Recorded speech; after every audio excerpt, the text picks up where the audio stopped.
기도하겠습니다. 절대로 물러설 것 같지 않았던 무더위의 기세도 어느덧 한풀 꺾여서 아침 저녁으로는 제법 선선한 기운이 느껴집니다. 아무리 기후 변화가 심하다고 하더라도 계절의 변화 자체를 망가뜨릴 수는 없습니다.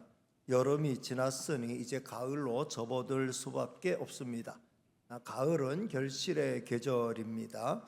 하나님이 주신 은혜의 햇빛과 비를 머금은 식물들은 저마다의 결실로 하나님의 은혜에 보답합니다. 하나님의 은혜를 받은 더욱 많이 받은 성도는 그 은혜에 합당한 풍성한 열매로 하나님께 올려드려야 마땅합니다. 특별히 우리 교회는 올해로 창립 30주년을 맞이하지요. 정확히 말하면 9월 세 번째 주일에 첫 예배를 드렸으니 9월 셋째 주일이 생일이라 할 수 있습니다. 겸사겸사 이번 가을에 많은 열매로 하나님께 영광 올려드리면 좋겠습니다. 우리 하나님이 가장 기뻐하시는 열매는 그 무엇보다 전도의 열매입니다. 왜냐하면 예수님이 직접 말씀하셨죠. 잃어버린 한 영혼이 돌아오면 천국에서는 잔치가 벌어진다고 말씀하셨어요. 그러니 한 영혼을 주님께로 데려오는 것보다 주님을 더 기쁘시게 할 일은 없습니다. 올 9월 세 번째 주일은 추석 연휴가 끼어 있어서 많은 분을 주님 앞으로 모셔오기가 힘듭니다. 그래서 9월 넷째 주일을 우리 교회 생일 겸 총동원 전도 축제 간증 집회의 날로 정했습니다. 그리고 이날에 조혜련 집사를 간증자로 모셨습니다. 조혜련 집사는 지금 방송에서 활발히 활동하고 있는 연예인으로서 믿음이 출중한 분으로 널리 알려져 있습니다. 조혜련 씨는 많은 분에게 부담 없이 다가갈 수 있는 친근함이 넘칩니다. 이웃을 초청할 구실로 이보다 더 좋은 구실을 마련할 수는 없을 겁니다. 이번이 절호의 기회라 생각하고 그간 초청하지 못했던 분들을 초청해 오면 좋겠습니다. 그리고 9월 다섯째 주일은 창립 30주년 기념하여 찬양으로 하나님께 영광 올려드리는 찬양 예배, 음악 예배를 계획하고 있습니다. 우리 하나님은 우리 입술의 열매, 찬미의 열매를 기쁘게 받으신다고 하셨습니다. 따라서 그동안 열심히 연습했던 아름다운 찬양으로 하나님께 영광을 올려드리는 일은 하나님께 매우 귀한 열매를 드리는 일이 될 것입니다. 더불어 10월 19일은 우리 교회에서 충성할 27분의 일꾼을 세우는 날입니다. 이들은 우리 교회가 배출한 훌륭한 일꾼들이며 열매들입니다. 동시에 이날에 맞춰 천안성원교회 30년사도 출간할 예정입니다. 이 또한 지난 30년 동안 하나님께서 베풀으신 은혜에 감사하는 고백의 열매가 될 것입니다. 모쪼록 이번 가을에 하나님의 은혜에 합당한 풍성한 열매들이 다양하게 맺히길 주님의 이름으로 축복합니다. 자, 오늘은 잘 사는 것 시리즈 19번째 시간. 다음 주 이제 20번째까지 해서 시리즈를 마감하려고 하는데, 오늘은 잘 사는 것은 잘 쉬는 것이다. 다음 시간은 잘 사는 것 중에 쉬는 것 중에 제일 잘 쉬는 게 죽는 거니까 잘 죽는 거다. 이게 이제 마지막 주제가 될 겁니다. 성도 여러분, 피곤하십니까? 하나님의 창조의 원리를 따라서 잘 쉬는 법을 배우시기를 바랍니다. 그러면 피곤함에 찌든 삶에서 해방될 수 있습니다. 악착같이 일한다고 해서 잘 사는 게 아닙니다. 삶의 질이 엉망이 된 상태로 자녀는 부모의 돌봄에서 벗어나 있고 부모는 몸이 부서지도록 일만 한다면 그건 결국 잘 못 사는 게 됩니다. 몸에는 병이 찾아오지요. 자녀는 부모와의 친근한 관계를 유지하지 못하게 돼요. 또 몸이 약해지면 경영하던 일도 점차 힘들어지게 됩니다. 성도 여러분, 하나님의 창조의 원리를 따라 일할 때는 열심히 일하고 쉴 때는 잘 쉬면 몸도 건강해지고 영혼도 건강해집니다. 삶의 질이 높아지게 되고 행복하게 됩니다. 음봉에 있는 3일 반점은 그 음봉에 있는 제작교회 집사님이신데, 거기는 이제 가정교회이기 때문에 목장의 역할을 하는데 아주 충성스럽게 한다고 그래요. 주일과 월요일은 중국집인데 쉰다고 합니다. 주일은 교회 봉사를 위해서 온전히 봉사하기 위해서 쉬는 거고, 월요일은 주 5일 동안 일하고 주일에 또 열심히 봉사했기 때문에 하루를 쉬는 거예요. 그러면 식당이 어려워졌느냐? 아닙니다. 식당은 점심 장사만 해요. 저녁 장사도 안 해요. 점심 장사만 하는데 하루에 대략 200그릇 정도 팔고 오후 2시가 되면 영업을 종료한다고 합니다. 그렇게 해도 충분히 자기 집도 장만하고 잘 살고 있다는 거죠. 황미애 우리 권사님도 같은 패턴으로 일하고 쉽니다. 장사가 잘 돼서 쉬는 건 아닌 것 같아요. 워라벨 이제 그리고 길게 가기 위해서 그렇게 이제 일과 쉼을 이제 병행하면서 이제 롱텀으로 길을 잘 잡았습니다. 선진국의 예를 보면 악착같이 많이 벌어야 할 이유가 없습니다. 노후 문제, 집 문제, 자녀 양육의 문제를 정부가 많이 책임지고 있기 때문이지요. 우리나라도 점차 그런 쪽으로 발전해 가고 있습니다. 물론 너무 쉬려고 하고 너무 놀고 먹으려만 하는 것도 하나님의 뜻이 아닙니다. 성경은 일하기 싫거든 먹지도 말라는 게 하나님의 뜻이라고 가르치죠. 성도 여러분, 낮에는 일하고 밤에는 쉬라는 것이 하나님이 창조의 원리로 제정하신 것입니다. 하나님은 처음부터 사람이나 짐승이나 모든 생명 있는 생명체가 기계가 아닌 것으로 창조하셨어요. 물론 기계도 정기적으로 쉬게 해야 오래 쓸 수 있습니다. 생명체는 더하지요. 동물도 쉬어야 하고 식물도 쉬어야 합니다. 사람은 더욱더 그렇습니다. 잘 쉬어야 건강하게 잘 살 수 있습니다. 어제 저는 참 모처럼 오후 내내 점심 먹고 너무 피곤해서 집에 들어가서 잤는데, 조금 제가 본래 낮잠은 한 30분 정도 자면 푹 자는 건데 자고 깼는데도 어질어질하고 속도 막 배탈이 나고 도무지 일어날 수가 없어요. 그래서 또 자고 또 좀 있다 일어나는데 도무지 견딜 수, 또 자고 해가지고 점심 먹고부터 저녁 때까지 잤어요. 내내 잤어요. 아마 목요일 날 그 답사 우리 천안 시차례 때문에 답사 다녀오고 오후에 또 탁구 치고 또 이 30년사 쓰려고 밤 12시까지도 쓰고, 또 금요일 날 새벽 예배 인도하고 또 목회 칼럼 써야 되고 또 30년사 또 이제 마무리 지려고 막 쓰고 또 저녁에는 또 탁구 레슨 받고 그렇게 하다 보니까 아마 좀 피로가 겹쳤던 것 같아요. 근데 푹 자고 나니까 좀 많이 나아졌습니다.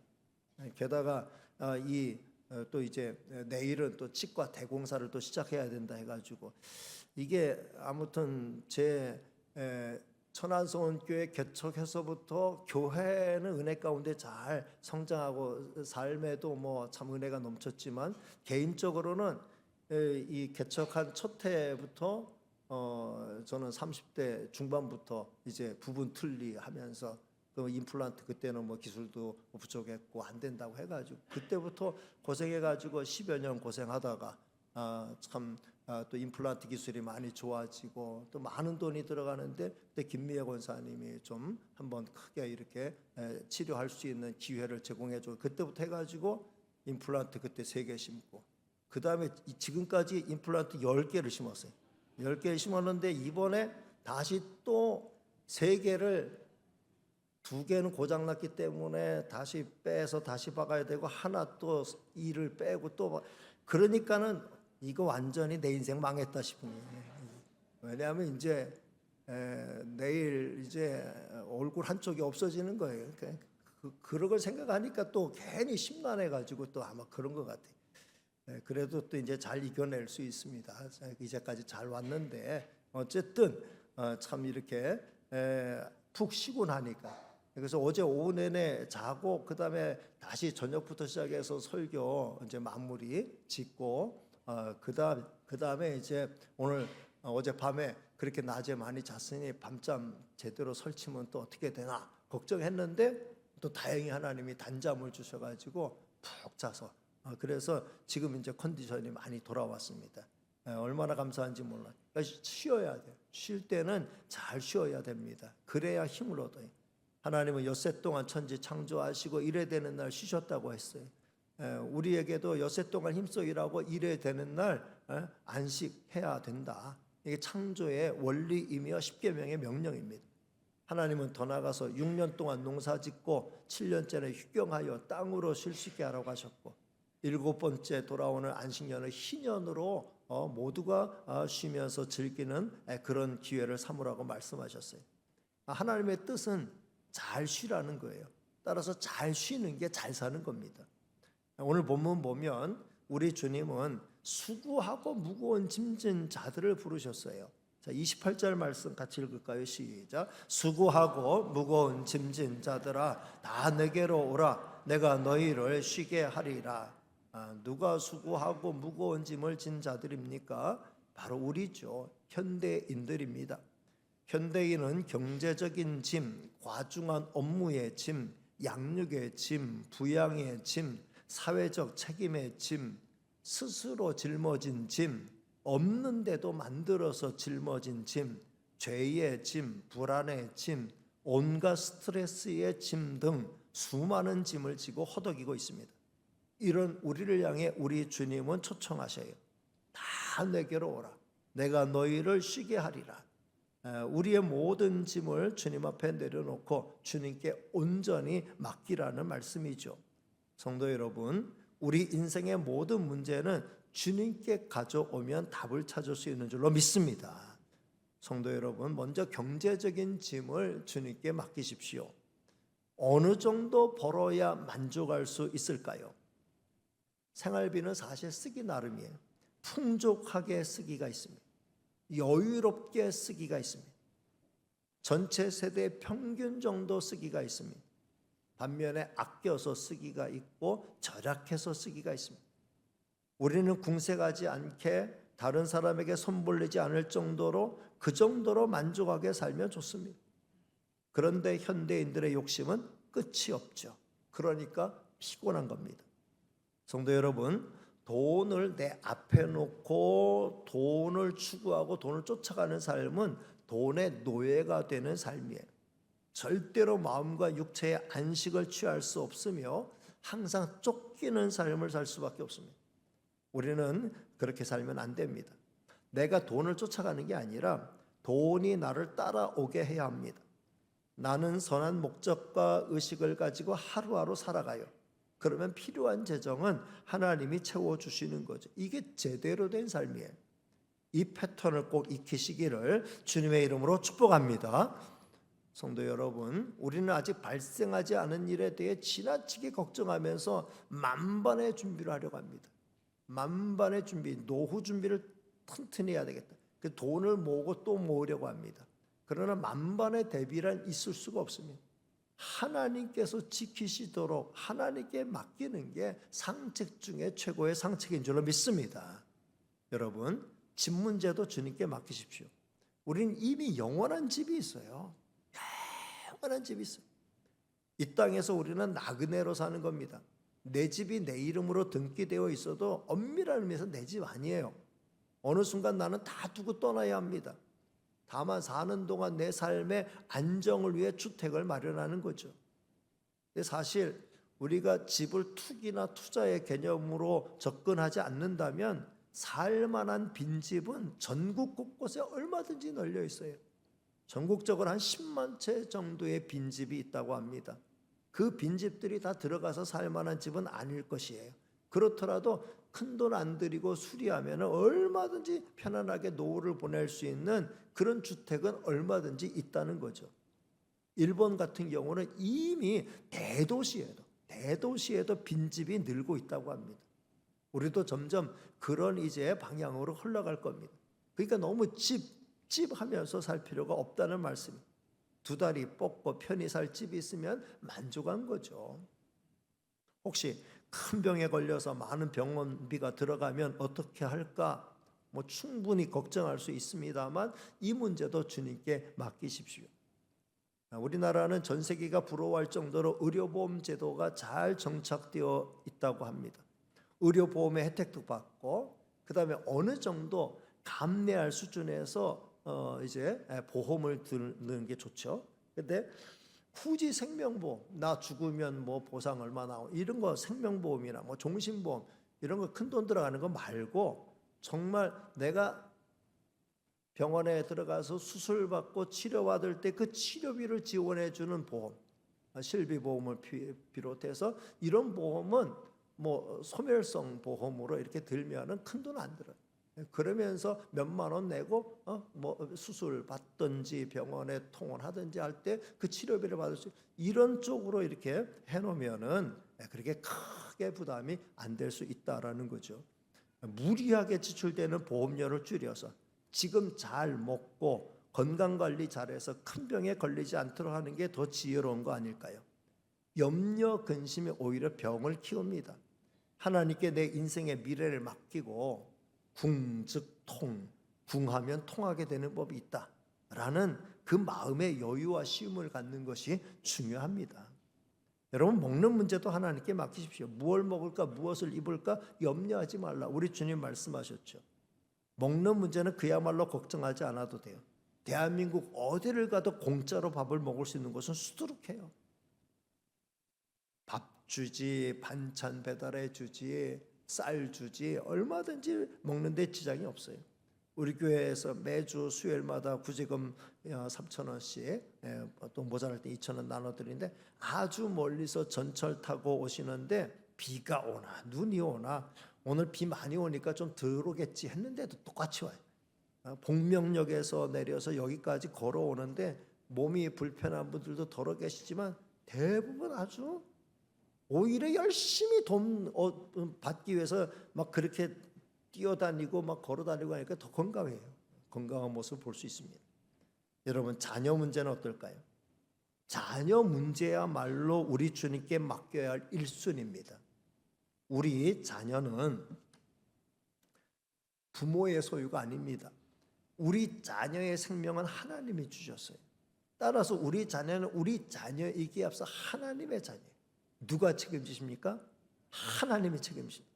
그러니까 자녀 문제에 사로잡혀 꼼짝하지 못하는 상황까지 가면 절대로 안 됩니다. 자녀 문제에 무책임하자는 말씀이 아니에요. 우리가 우리 자녀를 위해 1순위로 할 일은 염려 걱정하는 게 아니고 기도하는 거예요. 사랑으로 양육하고 때가 되면 학습의 능력을 키워주는 거죠.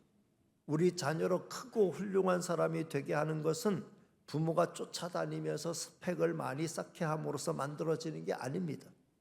하나님을 경외함이 지혜의 근본이라 하였으니 어렸을 때부터 하나님 안에서 자라게 하는 게 가장 중요해요. 그래서 하나님께 사랑받고 또 하나님을 사랑하고 이웃에게 사랑받고 이웃을 사랑할 줄 아는 이런 자녀로 키우는 게 중요하죠. 학습비, 과외비에 목을 매면 안 됩니다. 경제적 여유가 있고 또 우리 자녀에게 특별한 재능이 있고 또 계속해서 뒷받침해 달라고 하면은 해야 되겠죠. 그러나 그게 아니라면은 자녀들이 자기 적성 찾아서 행복한 학창 시절을 보내게 하는 것이 중요합니다. 절대로 부모의 지나친 간섭으로 우리 자녀가 사회적 부적응자가 되게 만들면 안 되죠. 우리 주님은 우리를 이렇게 초청하셨어요. 29절 30절 말씀 띄워드립니다. 시작. 나는 마음이 온유하고 겸손하니 나의 멍에를 메고 내게 배우라. 그리하면 너희 마음이 쉼을 얻으리니 이는 내 멍에는 쉽고 내 짐은 가벼움이라 하시니라. 성도 여러분, 온유한 스승은 부족하고 못난 사람을 다 품어요. 정죄와 비난이 아닌 넓은 아량과 칭찬으로 품어줍니다. 겸손한 스승은 제자들을 위해 굴림해서 제자들을 주눅들게 하지 않습니다. 용기를 내어 일어서게 하고 도전하게 만들어요. 현역 시절 날고 기던 선수가 감독이 되고 코치가 되면 그 팀이 강팀이 될 것 같지요? 그러나 그런 경우는 많지 않습니다. 현역 시절 별로 두각을 나타내지 않았던 분이 감독이 되면 제대로 할 수 있겠는가? 실력도 별론데. 근데 의심 먼저 하죠. 근데 의외로 그런 분들이 두각을 나타내는 경우가 많이 있습니다. 염겸역 감독 같은 분이 그런 경우죠. 제가 본래부터 태평양 돌핀스, 현대 유니콘 아무튼 지금은 이제 키움 이쪽으로 쭉 이제 맨 처음에 산미 슈퍼스타, 예, 그거 이제 제가 응원하고 있는데, 그때 이 염경엽 감독이 태평양 돌핀스 그 내야수인데 진짜 타율은 꼴찌, 거의 꼴찌만, 아주 실력 진짜 별로 없는 그런 선수였어요. 수비는 잘하지만 그 타율이 변변찮은 그런 선수였는데, 이분이 감독이 되고 하고 해서 잘할 수 있겠는가 했는데, 이분이 작년에 LG 트윈스 감독으로서 우승으로 이끌었잖아요. 그러니까 이게 평소 자기는 실력이 없던 사람이지만 그가 지도자가 되니까 다 이렇게 모든 선수들을 잘 이렇게 실력을 향상시켜서, 그래서 전 강팀으로 만들어낸 거. 이분이 이전에도 여러 팀 만들었는데 거의 다 항상 상위권으로 팀을 이끌었던 그런 걸 볼 수 있습니다. 성도 여러분, 우리 주님은 최고의 스승이지만 아주 온유하고 겸손한 스승. 어떤 부족한 자라도 우리 주님은 다 품어주시고 기초부터 차근차근 우리를 세워주십니다. 우리 주님이 우리에게 매게 하시는 짐은 어려운 짐이 아니에요. 내 멍에는 쉽고 내 짐은 가벼움이라. 얼마든지 감당할 짐을 주시지 감당하지 못할 짐을 지게 하시는 경우는 없어요. 감당할 짐이라면 감당하게 하시고, 감당하지 못할 짐이라면 피할 길을 열어주십니다. 우리 주님을 절대적으로 신뢰하면서 주 안에서 영적인 안식, 마음의 안식, 육체의 안식을 누리는 저와 여러분이 다 되시기를 주님의 이름으로 축복합니다. 말씀을 맺습니다.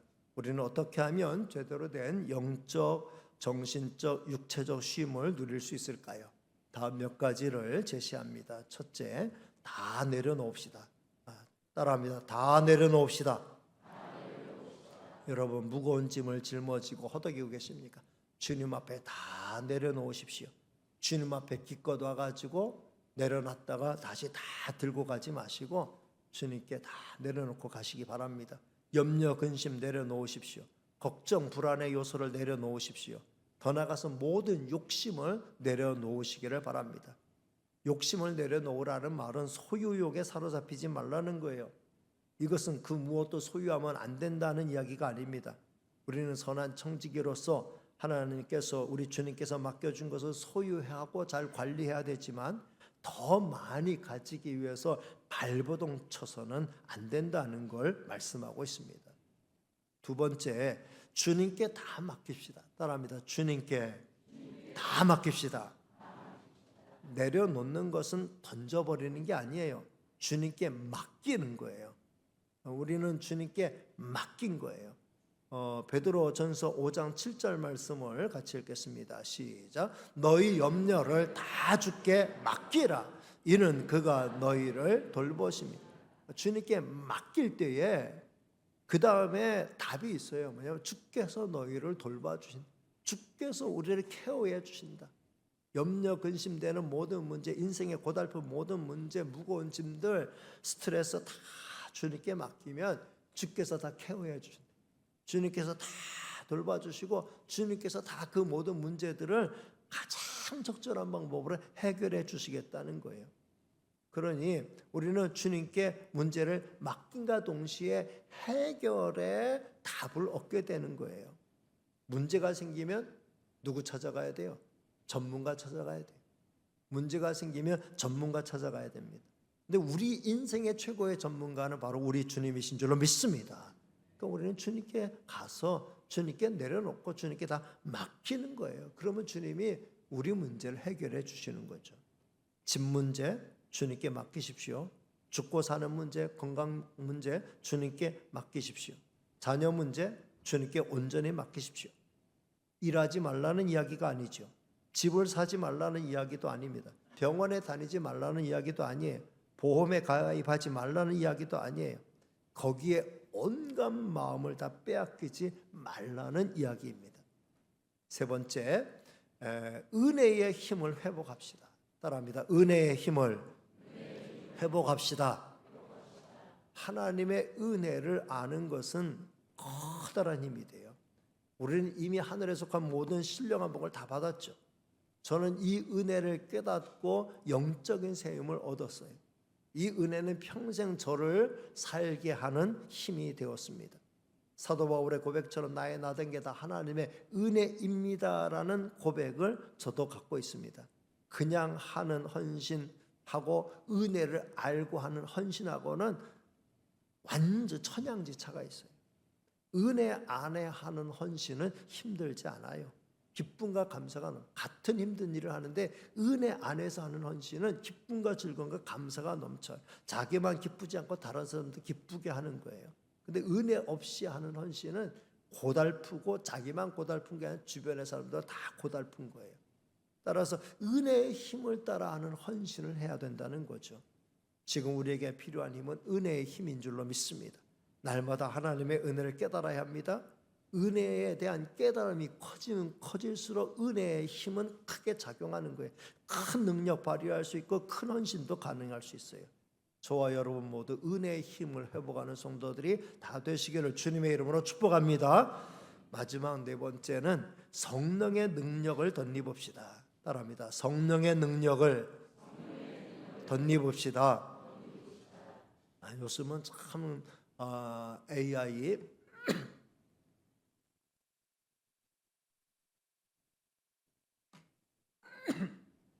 인공지능 또 과학기술이 아주 참 하루가 다르게 발전해 가고 있죠. 생활 로봇이 각광을 받고 있습니다. 그 중에 이제 웨어러블 로봇이 이제 많이 이제 등장을 하고 있다고 하죠. 잘 걸을 수 없는 환자가 웨어러블 이제 로봇을 장착을 하면은 조금만 신경을 써도 다리가 올라가고 그다음에 계단을 올라갈 수 있는 이런 힘. 제대로 힘을 쓰지 못하는 사람이 웨어러블 로봇을 이제 장착을 하면은 천하장사의 힘을 발휘하는, 혼자서는 뭐 몇 킬로그램도 제대로 못 들던 사람이 수백 킬로를 그냥 번쩍번쩍 들 수 있는 그런 이제 힘을 발휘할 수 있다고 합니다. 그러니까 웨어러블 로봇을 장착하면은 이제 이런 힘을 얻을 때가 있어요. 어느 날 제가 웨어러블 로봇을 입고 100m 달리기 갔는데 세계 1등 했다. 이런 게 나올 수도 있어요. 내 힘으로 뛰는 게 아니라 로봇가 뛰는 거야. 막 뛰니까는 그냥 100m를 8초대에 7초대에 돌파했다. 이게 나올 수도 있는 거예요. 그만큼 우리의 어떤 인간적인 힘이 아니라 부어지는 힘, 공급되는 힘, 이런 힘이 있다는 거죠. 근데 우리에게 실제적으로 도움을 주는 힘이 성령의 능력이에요. 초대 예루살렘 교회 사도들의 변화된 모습을 보면 우리가 확연히 알 수 있죠. 사도행전 1장 8절에 이런 말씀이 있죠. 여러분도 잘 아는 말씀. 자, 읽어볼까요? 오직 성령이 너희에게 임하시면 너희가 권능을 받고 예루살렘과 온 유대와 사마리아와 땅끝까지 이르러 내 증인이 되리라 하시니라. 좀 빼먹었네요.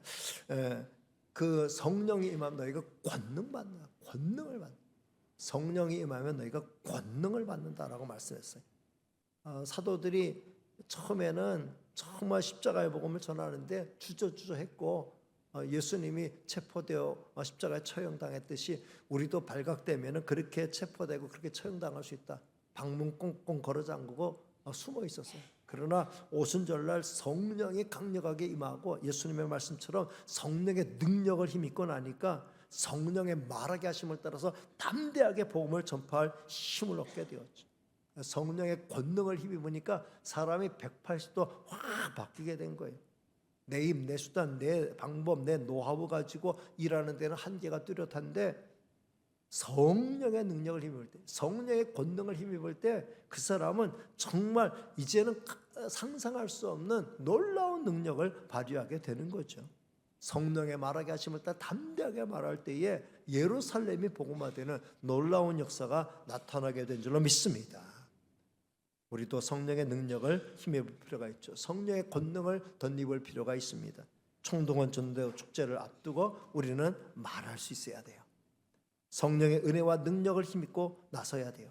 3일 기도에 모여서 초대교회 성도들처럼 합심하여 기도하는 일에 힘을 쏟아야 됩니다. 동시에 내 주변에 복음이 필요한 분들에게, 예수님이 필요한 분들에게 초청주일에 초청해서 올 수 있도록 우리가 입을 열어야 돼요. 서두에도 말씀드렸듯이 이번 기회보다 더 좋은 기회를 찾기는 힘들 겁니다. 지금이 절호의 기회입니다. 이 기회를 널리 활용할 수 있기를 바랍니다. 주 안에서 항상 안식하면서 주님 안에서 쉼을 누리면서 그 은혜와 권능을 힘입어 기쁘고 즐겁게 사역하는 저와 여러분이 다 되시기를 주님의 이름으로 축복합니다.